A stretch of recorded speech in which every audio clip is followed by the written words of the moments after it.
Voyons quelle note a pris Omar pour la prochaine vidéo. Alors, combat spatial, musique et un personnage féminin agaçant. Et Omar, tu vas parler de Macross? Non, pourquoi? Ah, ça aurait pu coller pourtant.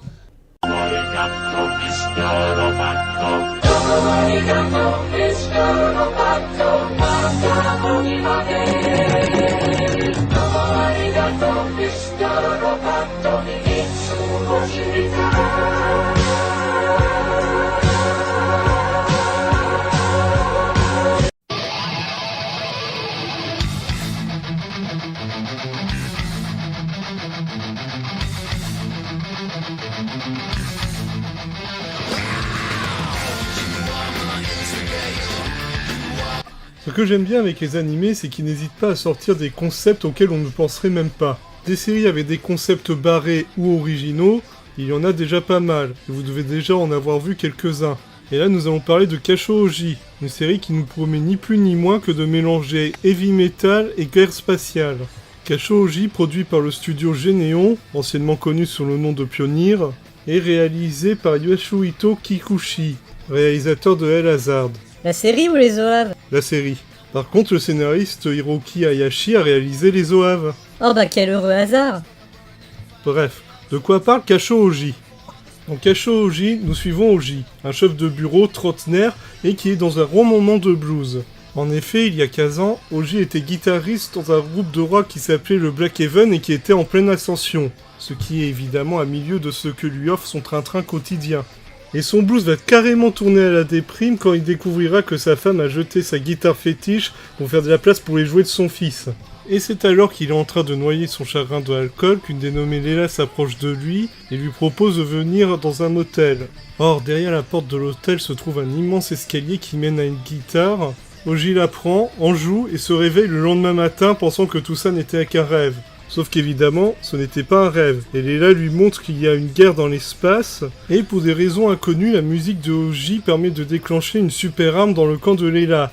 Et cette dernière lui demande donc de venir jouer dès que possible lorsqu'il faudra enclencher cette super arme afin de renverser la guerre. On peut pas dire que le concept de Kashouji manque d'originalité. Avec son histoire d'ex-star du rock trentenaire appelé pour sauver l'espace grâce à sa musique. Et au-delà de ça, il faut reconnaître que le concept de la série pose des thématiques qui peuvent se montrer intéressantes. La crise de la trentaine par exemple n'est pas un thème souvent abordé dans les dessins animés, encore moins via le héros. Il faut dire qu'il y a déjà très peu de dessins animés japonais qui mettent des héros trentenaires. De même, les stars déchues, la nostalgie de la gloire passée que l'on aimerait retrouver, ne sont pas des thèmes très récurrents dans les dessins animés, en tout cas pas à ma connaissance.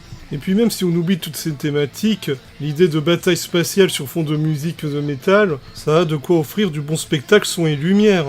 Et les promesses sont tenues? Bon ok, ton silence veut en dire long. Malheureusement oui, car malgré son concept et ses thèmes, je n'ai pas eu l'impression que la série savait comment les utiliser. Par exemple, le concept de base est très mal géré dans l'histoire. La série met 7 épisodes avant de vraiment se concentrer sur cette histoire de guerre spatiale. Avant ça, cette partie de l'histoire est traitée de façon secondaire, et on se concentre plus sur le quotidien de Oji. Alors, ça serait pas un problème si c'était bien fait, mais j'y reviendrai plus tard. Le souci, c'est qu'au 5e épisode, les auteurs montrent clairement qu'ils n'ont aucun contrôle de l'histoire, en nous expliquant que pendant tout ce temps, Oji croyait que c'était un spectacle son et lumière exprès pour lui. まさか本当に戦ってたなんて。今私たちは宇宙で敵と戦っている。なぜだか理由はわからないけど、あなたが音を出す。それで私たちは勝てる。そんなの冗談だと思ってた。俺はへんてこなとこだけど、ライブハウスだと。Alors, Léla a utilisé une technologie avancée pour te montrer la guerre. Tu as emprunté différentes portes à différents endroits, souvent éloignés les uns des autres, qui t'ont toutes mené à la même salle. Tu as même eu l'occasion de visiter le vaisseau quand ton fils est égaré à l'intérieur. Et tu viens nous dire... まさか本当に戦ってたなんて。そんなの冗談だと思ってた。俺はへんてこなとこだけど、ライブハウスだと。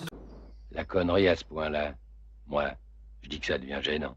Et notons la malhonnêteté des auteurs qui essaient de nous faire croire que Layla a juste dit à Oji qu'il y avait une guerre dans l'espace alors qu'elle lui a clairement montré avec une technologie avancée. Si ça, c'est pas essayer de se rattraper aux branches. Au 6e épisode, nous avons le classique épisode de l'hésitation. Et 7e épisode, Oji se décide enfin à faire ce qu'il aurait dû faire, reformer son groupe. Et c'est donc au 8e épisode qu'il décide de rechercher les membres de son ancien groupe.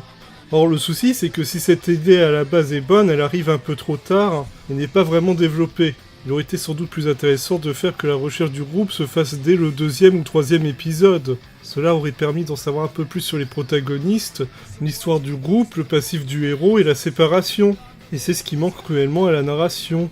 Car si la série parle souvent des moments de gloire des Black Heaven, il aurait été mieux de les montrer, histoire d'avoir quelque chose de vraiment concret qui renforce le sentiment de blues que traverse Oji auprès du spectateur. Malheureusement, ce n'est pas le cas, et les 5 premiers épisodes sont surtout concentrés sur la crise de la trentaine que traverse Oji, ce qui aurait pu être intéressant, mais qui ne l'est pas finalement, la faute à la gestion des personnages. Et c'est d'ailleurs un des gros défauts de la série qui était sous-jacent avant l'épisode 8 et qui va vraiment se révéler par la suite. Car je trouve que c'est un des gros défauts de la série, c'est sa façon de gérer les personnages. Par exemple, quand les autres membres du groupe sont introduits dans la série à partir de l'épisode 8, et bien au final, à part leur situation familiale, on ne saura pas grand chose sur ces derniers. Comme pour Oji, on ne connaît pas leur passif et du coup ce qui les motiverait à refaire un groupe ensemble. L'un des membres du groupe, Watanabe, n'est introduit qu'à l'épisode 10 sur 13, et m'a vraiment donné l'impression d'un ajout de dernière minute histoire de relancer la machine. On apprend que Layla est fiancée au chef de l'armée, sauf que ça n'apporte strictement rien à l'histoire. Les 3 assistants de Layla ne sont là clairement que pour l'aspect comique. Et il y a la femme de Oji, à savoir Yoshiko. Mon dieu, je ne comprends absolument pas où ils ont voulu aller avec ce personnage. Tantôt elle est à côté de la plaque, tantôt elle se montre compréhensive. Dans un épisode elle trouve positif que son mari se soit remis à la musique, dans un autre elle veut qu'il arrête. On montre qu'elle comprend et se sent fautive de certaines choses qu'elle a fait, et puis finalement c'est comme si c'était jamais arrivé. Dans un épisode elle dit à son mari que quoi qu'il fasse elle sera toujours là pour le soutenir, et l'épisode d'après c'est tout le contraire qu'elle fait. Pourtant il y avait quoi faire avec le personnage. On apprend très vite que Yoshiko était une ancienne groupie du groupe Black Heaven, ce qui pourrait donner des bonnes bases pour la relation entre elle et son mari. Mais non seulement leur passif n'est jamais abordé, mais en plus Yoshiko agit comme si la musique et son intérêt lui passaient par-dessus la tête. Alors que je rappelle c'était une groupie. Pour moi Yoshiko est représentative des problèmes narratifs de la série. Elle a de bonnes idées et de bonnes bases mais ne sait pas les exploiter. Malheureusement le problème n'est pas que narratif. Kashouji n'est pas forcément une série à gros budget, et malheureusement ça se sent sur le plan technique. Vous l'avez peut-être remarqué avec les différents extraits, mais le dessin est très irrégulier, ce qui a tendance à nuire au visionnage. Les combats spatiaux aussi souffrent de ce problème technique, vu qu'on se retrouve souvent avec les mêmes animations d'un épisode à l'autre. Mais là où la série se montre le plus décevant à mes yeux, c'est au niveau musical. Parce que pour une série qui met en avant un groupe de heavy metal qui fait des combats spatiaux à travers la musique, cette dernière est vraiment sous-exploitée. C'est-à-dire ?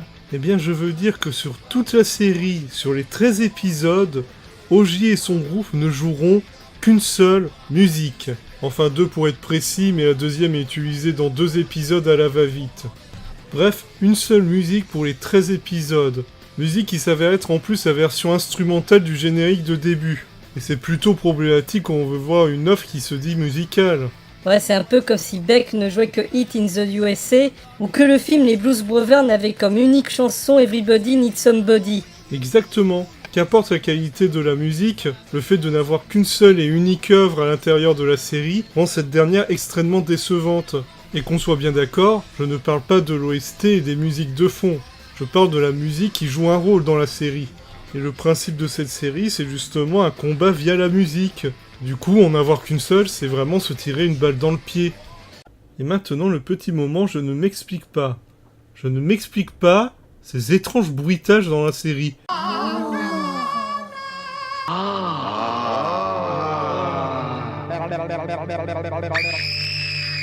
Merci, c'était le petit moment, je ne m'explique pas. Comme vous l'avez compris, Kashouji m'a beaucoup déçu. Ce qui m'attriste, parce que j'ai beau l'avoir critiqué négativement, j'ai pas l'impression que tout ça est dû à une forme d'incompétence ou une volonté de bâcler le travail. Non, c'est juste qu'ils avaient des idées, un concept, mais n'ont pas su les exploiter. Ou alors pas de façon les plus convaincantes. Et c'est dommage, mais c'est bien la preuve qu'avoir un concept ne fait pas tout. How do you do? qu'est-ce que c'est que cette musique? Bah, c'est le générique de fin de la série. Waouh, c'est tellement métal. Ouais, ça va l'ironie. Et il ressemble à quoi? Bah, ça. Je sais pas pourquoi, j'ai l'impression de voir la conclusion d'un hentai lesbien. 「犬も空も眩しい